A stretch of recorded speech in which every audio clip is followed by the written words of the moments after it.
જોયું ને આ રખડવાનું પરિણામ? આખું વર્ષ ભાઈબંધો જોડે રખડી ખાધું અને 12માં ફેલ થયો. મને તો એ જ ખબર નથી પડતી કે આગળ જઈને કરશે શું. કરશે મહેનત, ફરી પરીક્ષા આપીને પાસ થઈ જશે. હા પપ્પા, એ મહેનત તો કરશે જ ને. અને આમે 10મા 12માં ફેલ થાય તો તમે બંને જણા બોલવાનું બંધ કરો. તમે બંને આને ફટવ્યો છે. પ્રશાંતભાઈ, શું થયું? કેમ ઝઘડો છો? અને મોન્ટુ પર આટલા ગુસ્સે કેમ થાવ છો? ગુસ્સે ના થાવ તો શું કરું? એની આરતી ઉતારું? ભાઈ સાહેબ ધોરણ 12માં ફેલ થયા છે. મને તો એ જ ચિંતા થાય છે કે જીવનમાં આગળ જઈને આ કરશે શું. ચિંતા કરવાની કોઈ જરૂર નથી.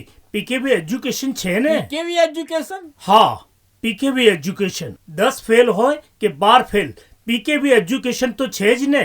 પીકેવી એજ્યુકેશન એટલે કમ્પ્યુટર અને નર્સિંગના કોર્સ માટેની ઉત્તમ જગ્યા, જ્યાં આપે છે 100% જોબ અસિસ્ટન્સ અને કોમ્પ્યુટરના કોર્સ ઉપર લેપટોપ તદ્દન ફ્રી. પપ્પા તમે ભૂલી ગયા, મેં મારો નર્સિંગનો કોર્સ પીકેવી એજ્યુકેશનમાંથી જ તો કર્યો હતો. અને એટલે જ તો હું આજે સારી હોસ્પિટલમાં સારી સેલેરી વાળી જોબ કરી રહી છું. 10 ફેલ કે હોય પછી હોય 12 ફેલ. તો ચિંતા ના કરશો આપ. પીકેવી એજ્યુકેશન આપશે આપશે તમને. તમને સાચું એજ્યુકેશન ને સાચો સાથ.